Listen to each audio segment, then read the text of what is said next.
It is 14 minutes to 8 with Brian on Pacific Breakfast.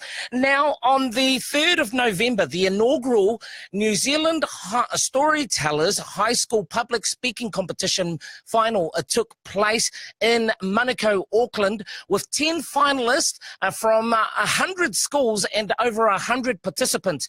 It is my pleasure to introduce the champion for this year, our first inaugural winner. Oh my gosh, Paulina Tapuai-Soti, Year 12 from McAuley High School, with her speech titled Roots.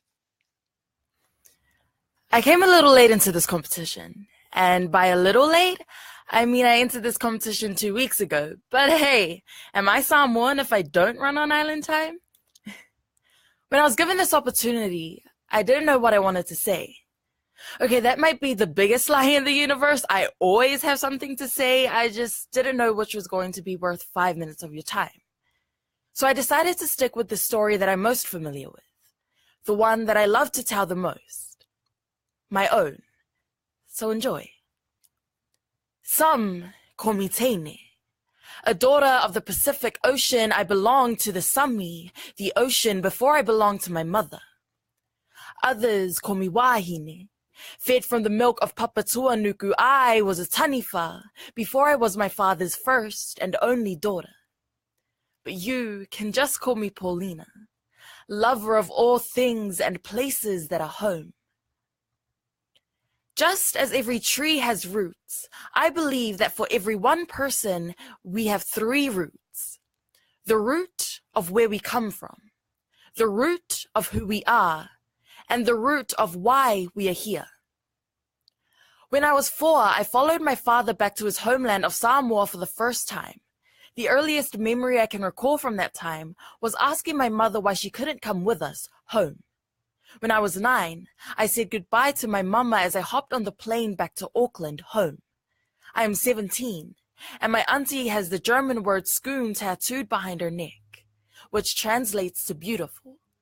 Above the O, there are 2 dots, as if representing my 2 worlds, my Samoa and my Aotearoa, New Zealand. The most obvious answer to the question of where we come from are the places in which we are birthed, or the places in which our parents migrated from. But roots run deeper than just the ground. They run into the earth, below the soil. And the same can be said about where we come from.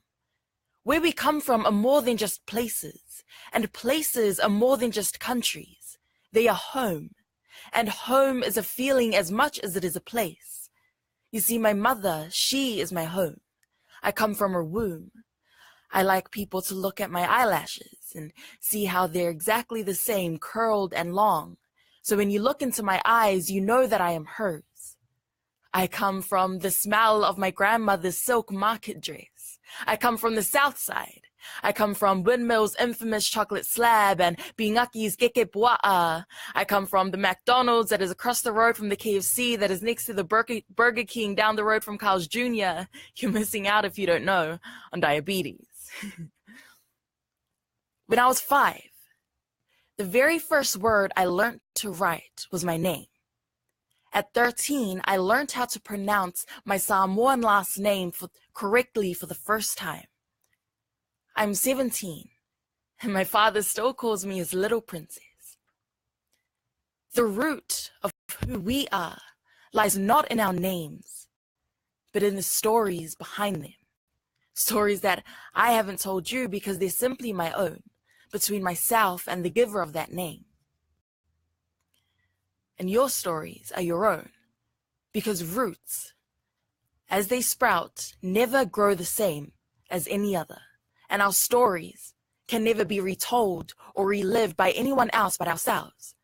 So when asked, who am I usually say, my name. But it is my smile that holds a story that my name doesn't tell.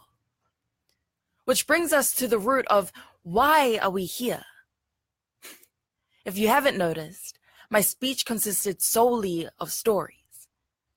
And I believe that we exist to tell stories. to live stories, to create stories, and to listen to stories. And that's all I have to say for this route, because this was my story and your stories are your own. So I'll leave you with this. Some call me Teine. Others call me Wahine. You can just call me Paulina. And so what do I call you? Thank you. Come on, somebody.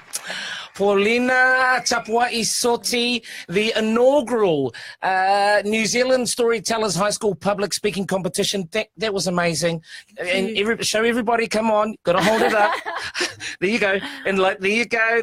Oh, that's nice. That must feel awesome. So on the night of the final, when your name was called out, Paulina, wow, what was your initial reaction? Honestly, I wasn't expecting it, so it took a while to get to the trophy, and I was like there, and I was like, God, are you playing with me? Like, what's happening? But yeah, no, honestly, because the competition there, everyone deserved it, but I was honored, firstly, and thankful for the opportunity. But when they announced my name, I was like, damn, what? Yeah. In terms of the preparation, can you tell us a bit about, how you came to, decide on roots being your topic and the preparation for the final? Yeah. So I was actually really, really nervous. Like, I honestly thought I didn't have any chance, just coming a little late into this competition. But when I heard about it and when my teachers kind of spoke to me and asked me to volunteer myself, I already had this, because I do spoken word.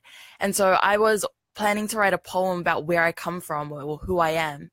And so when they introduced the speech competition and asked me to volunteer, that was already behind my head. And so I was like, oh, okay, well, that's something I want to do. But in terms of where I was going to take it from that title of Roots, I had no idea. And the idea didn't really hit me until the week of the competition.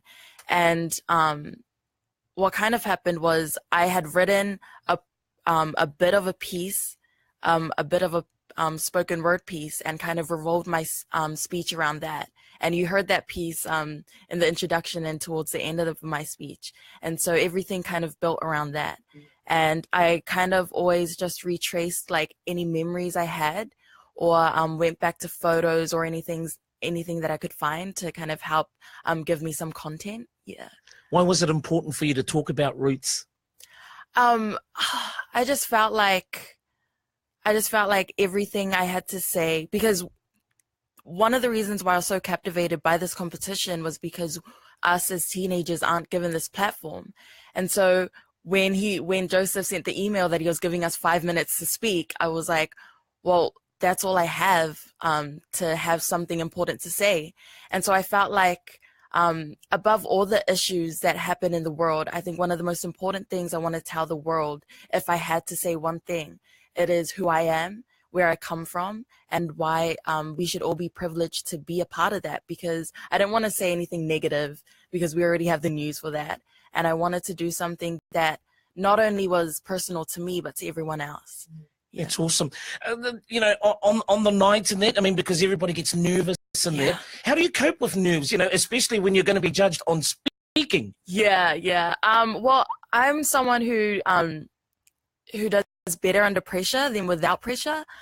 So the nerves didn't quite hit me until like this. I was the person performing before me, but before that I was dancing with everyone and having fun. Like it wasn't a competition. And when I got backstage and I was like, damn, Paulina, like this is it. This is real. But what I'd like to tell myself in competitions is that I'm not here to win. I'm here simply to tell my story, and whether the audience takes something from it, if it's just one person or everyone, then I've reached my goal. And if I win, then that's a bonus, but that's not the point. Nice. You mentioned earlier spoken word. Yes. What was the difference between, because the art form of spoken word and this competition? I don't know how to explain it. When I was writing the speech, it kept coming out spoken wordy. I was like, oh dang. I think with spoken word, it's a lot more metaphorical, I guess, and more to the point and quite short and simple. Whereas speeches, they kind of they they like not exaggerate, but they talk more about the issue, and there's not a rhythm to it. Whereas spoken word, there you find that there is quite a rhythm. Yeah. Awesome. What I'll do, Joseph, can I get you to pop up and to come in, just a quick word as well? So we've got Joseph Fatfield, the creator of, you can stand next to him, yes, and hold your trophy as well while he's talking. That's good. Joseph Fatfield, the creator of the New Zealand Storytellers High School Public Speaking Competition. Talk to us about the night and also just, what you believe the young people took out of it. Yeah, so the night in itself was amazing. These young people, 10 young people on stage, first time ever in front of, I think, a crowd of 204 people. People that don't know them, and they done so well. And I'm so proud of them, all 10 of them. And I think what we took away from it as a team organising it was that kids and youth, they have a voice. And if we don't give them the opportunity to speak, why ask them? And we keep on asking, we need to hear the youth's voice, and we want to hear their voices, but we don't give them platforms like this. So to give these young people, amazing young people, a voice to actually speak about things that were on their hearts was for us encouraging and exciting, because now we get to share those videos in a couple of weeks' time for the whole world to see. Awesome. And so that's powerful stuff. And also what we're taking away from the whole experience itself is that it can only get bigger and better, and there's more voices to be heard. But she's done so well. New Zealand, be proud. She's done so well, and also she came late into the competition, but that didn't hold her back from actually bringing her best. And I know Mum's in the corner over there. She's so supportive. Yes, it's a family thing, and that's what we wanted this whole experience to feel like as well, a family, that we're encouraging one another. Give them the opportunity as well. So awesome. And Paulina, what did you take away from this competition? Mum, brother, come and stand up next to her as well, because I'm going to quickly ask you. We've got about 2 minutes. So Paulina, because I want to hear from Mum, what did you take away from the competition? Honestly, that our voice is important, and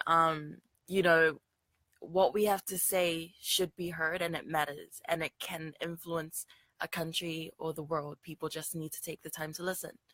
Awesome. Now, Mum, come in with a younger brother, and we've got Mum. Mum, your name, please? My name is Tiana. Tiana, and son, brother? My name is Tua. Tua. Mum, 1 minute. Talk to me about what, seeing your daughter up on the stage and what it meant to you. I've seen Paulina on stage several times in that, but it was the first time I've actually seen her on a speech competition, so extremely proud. I'm always mesmerised by her words, and just the nature of how she brings her message across is always captivating, so very proud. Well, and that's what I can see where the root of her success came from. I like that. And sorry, younger brother, what do you think of sister? Oh, she done well. Yeah. Are we going to see you at a public speaking competition at some stage? Oh, I think no. No? Okay. Then. And what school do you go to? I think I know, but look, from the badge, but what school do you go to, please? St. Joseph's Otahuhu. St. Joseph's Otahuhu. Okay. Would you like to say hello to anyone? Hi, Christian and Darius. And There you go. Mum, would you like to say hello to anyone? Just to my mum and all our families out there. Thank you very much for your support. And Paulina, anyone at McAuley Girls High School? You finished school for the... No, I'm year 12. Oh, year 12, okay. And anyone you'd like to say hello to, teachers or students? Hi, school. And Mr. Joseph Fatfield, we'll get your ones in as well. Hi, New Zealand, and hi, my sons at home, and my wife Lydia. Awesome. That's good. So there you go. You guys stay in the frame there. So once again, a very big congratulations. Paulina Tapuai-Soti with her winning speech, Roots, taking out the title of champion for the inaugural New Zealand High School public speaking competition. Now time for our news at 8 o'clock on Radio 531 PI.